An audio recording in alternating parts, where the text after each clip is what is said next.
We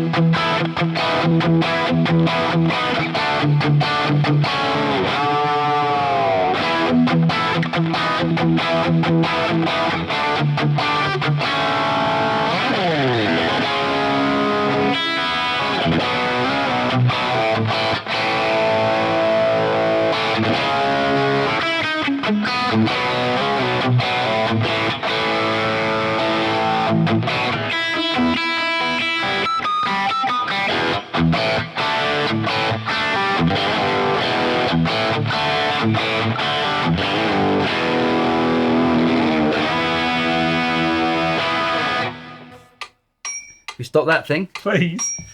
oh. Well, first of all, before we say anything, this thing is awesome.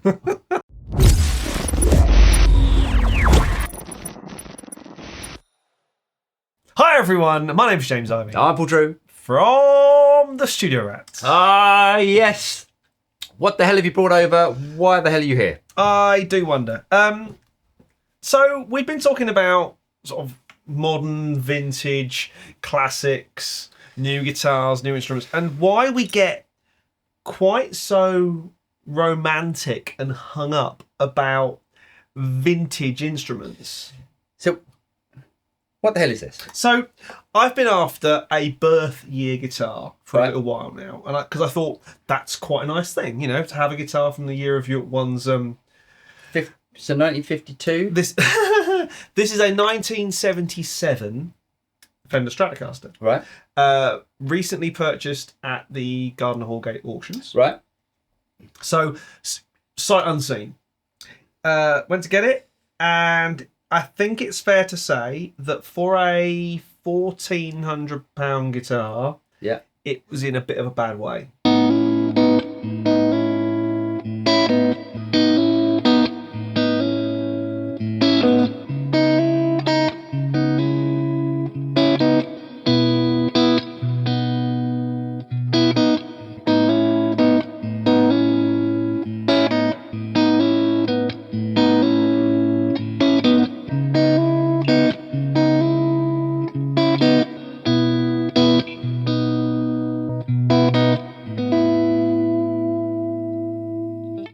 See, that's not a bad price for that sort of. So, okay, so Fender in the 70s, you can get some amazing guitars. Mm-hmm.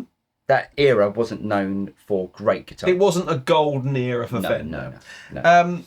Now, I know, you know, we talk a lot about headstocks on this channel for some bizarre reason. You either love or hate a 70s Strat headstock. I love it. I prefer a James Tyler headstock to that. And that's saying something. This has needed quite a bit of work. Okay. The frets were practically non-existent. Yep. So Steve at Guitar Lodge, as we've mentioned in the live streams, has done a stunning job of refretting this thing with, I think, the sort of fret wire that would bring down a rhinoceros. Yeah, it's big fret wire. But can we talk about the elephant in the room? Because that's not original, isn't it? No. If you look at the paintwork on that, it's been refinished, and it was stated as refinished in the auction, so I knew that was the case. Right. The real elephant in the room, I mean, other than the fact that it's got, I think, got the coolest neck bolts. Oh, what are you talking about, man? That is. Hold on, I'm going to get something. You're going to weigh it. I'm going to get my trusty scales. Right. Yeah, the elephant in the room is the weight of this thing, because this thing is so heavy. So let's we're going to weigh it. Yeah. I don't know if we can take a picture of it, but You'll have to trust us. yeah, you're going to have to trust us. This thing weighs. Well, it's it's nearly £10. Yes. It is. God, it's a boat anchor, this thing. It is weighty. So heavy.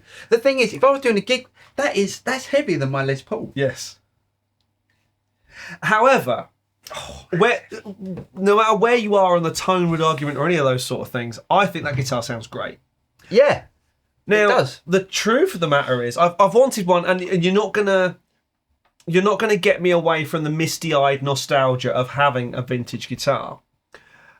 But the whole reason for this video is that you don't necessarily know what you're buying. Now, along with the refret, which I'd sent it to Steve to have done in the first place, he said, we might have a problem. because Robin Hood and William Tell have been using the neck as a bow and arrow, and he said it might not come straight. So the weird thing about so your neck's been straightened, that even the truss rod couldn't do. So it had to go into a kill me sort of thing, heat press thing. But what he's done, and I'm not sure this is Steve's fault because it's obviously not, but it's now, if you look at the headstock, I don't know if you're going to see that on there. It's now, the headstock is sort of bananaing over this way. So it's definitely player's grade, isn't it? This? Yeah. Oh no, and the whole point, none of the guitars in my collection, laughably called a collection, are museum pieces. They are all designed to be played. This is not going to sit on the shelf or on a hanger and be left alone. It's going to get played. I wonder if the person that did this was a J.K. Lee fan, because it's very much like that, isn't it? With the black and the white and stuff. Yeah. It's cool. I mean, it's a thing. It's definitely got a thing. So we got that. Yeah.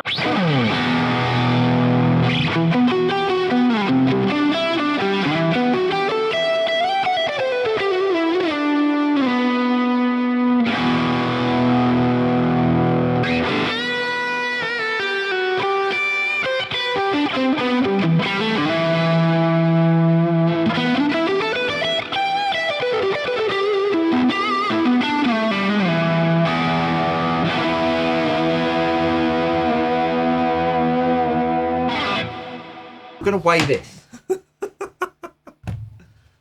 Loops.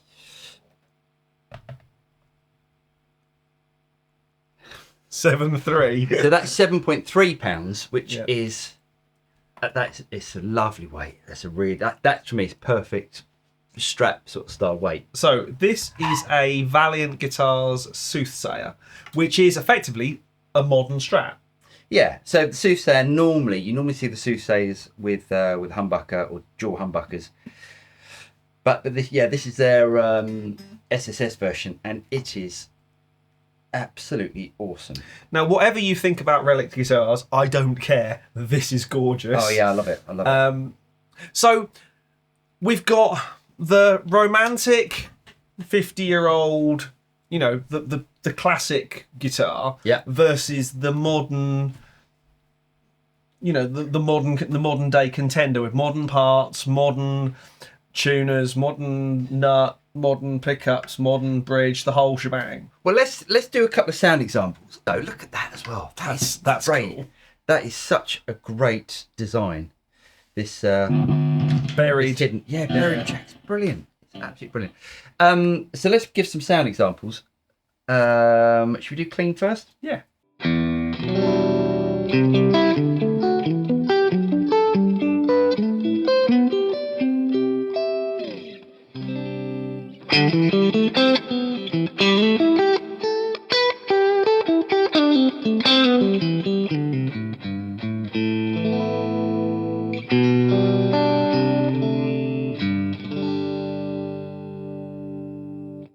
That's great.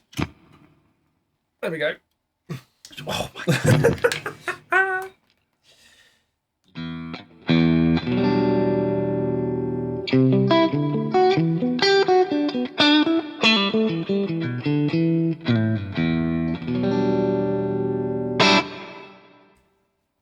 There is a difference. I mean, obviously there's a difference. We all get hung up and all misty-eyed about vintage guitars and classics and all that sort of stuff. And actually, you've got to be either spending a lot of money, and I mean a lot of money on a vintage guitar, or you've got to be lucky. So this has got the standard Fender trem, the six screw trem, vintage trem.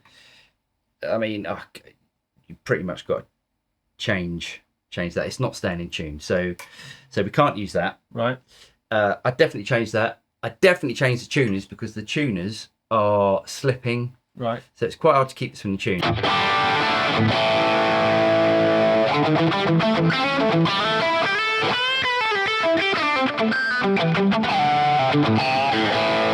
Bridge pickup screams though, doesn't it?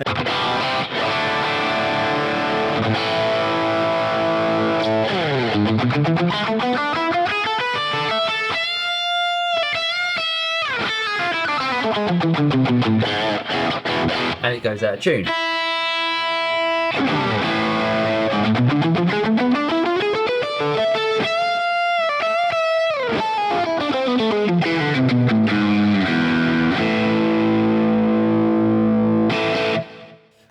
Cracking bridge pickup. Yeah. That you need to make modern wiring. Yeah. Because that doesn't do anything to the bridge pickup. No. And the other elephant in the room that we haven't demonstrated yet is... Yeah. To be honest, I'm quite surprised it wasn't sorted out when all the other bits were, but...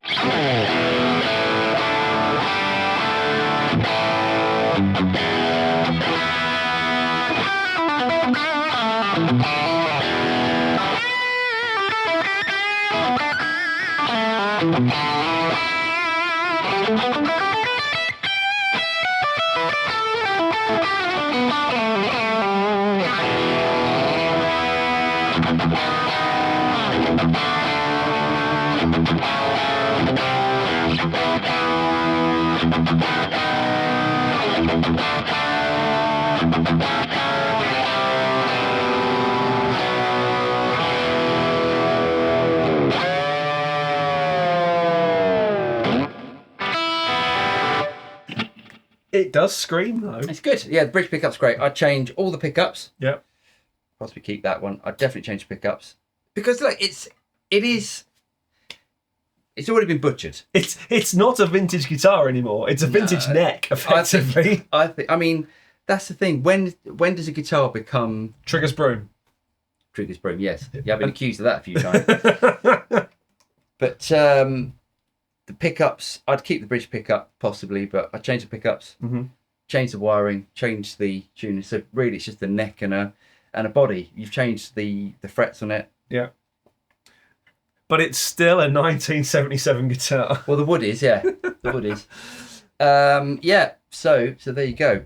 Someone said on the live stream the other night, why is that not my number one now? And the answer is, because I haven't actually played it enough. Great. But it sounds so good. I still like the bridge pickup in this. That sounds great. This has got a brightness over that one.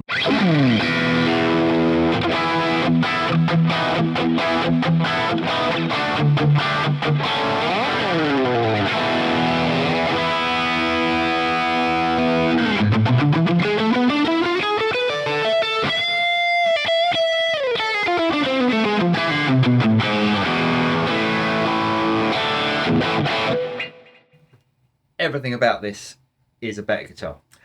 Yes.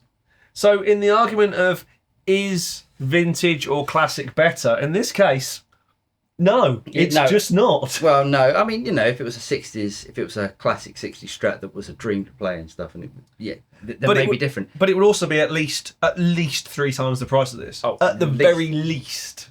Oh, 5 times the price. But anyway, can I just show a couple of other things? This has, because it's a 70s one, it has got the truss rod up here. Now, Valiant do this down here, which is this truss rod wheel. So it's really easy just to stick a small screwdriver or an Allen key in there and just to turn it. That is one of the best designs about the Valiant. I think Valiant are the only people that actually do it inside the fingerboard like that, which is brilliant. Yeah. Valiant make their own hardware, so not all the hardware on this guitar, but if you look at the nut here, there's this adjustable nut which is made out of brass, so each individual string is adjustable by these tiny little screws, and the strings sit in the screw holes, in the screw grooves, I should say. Absolutely brilliant. I don't know why more guitar manufacturers don't incorporate that. Yeah, it's a really cool thing. One of the other things I really like about Valiant as well is they're not afraid to use string trees. Loads of guitar manufacturers, I mean, I'm going to pull out, we're talking about funny headstocks. Do you know that? Yeah, thanks. No string trees, so you've really got to get the angle right with these staggered tuners. And sometimes I've had a variety of different guitars that don't have string trees, that you end up getting this funny sort of ringing. Yeah. Because the break angle of the string going into the tuner, it's not enough. It's not enough, so you get this sort of funny sort of ring. We've got locking tuners. We've got a Goto 510 bridge. it's just what's not to love. It's I love it. I love everything about this. Yeah. The colour, the relic job. Yeah. It plays so much better than that. It's a brilliant guitar. I think we'll leave all the details of Valiant guitars in the notes below. This isn't a sponsored video, but Valiant do make. Other than thanks to Valiant for making an utterly brilliant guitar. Yeah, no, Valiant do make absolutely brilliant guitars. So we'll leave all the details for Valiant in the notes below, as I said. It's a bit of a rambly video. The occasional one of those isn't so bad. No, I guess not. But really hope you guys got something out of this. If you did get something out of it, don't forget to like and subscribe. Click on the bell button and you'll be notified of any future video that comes out from Studio Rats. I'm Paul. I'm James. And we'll see you next time.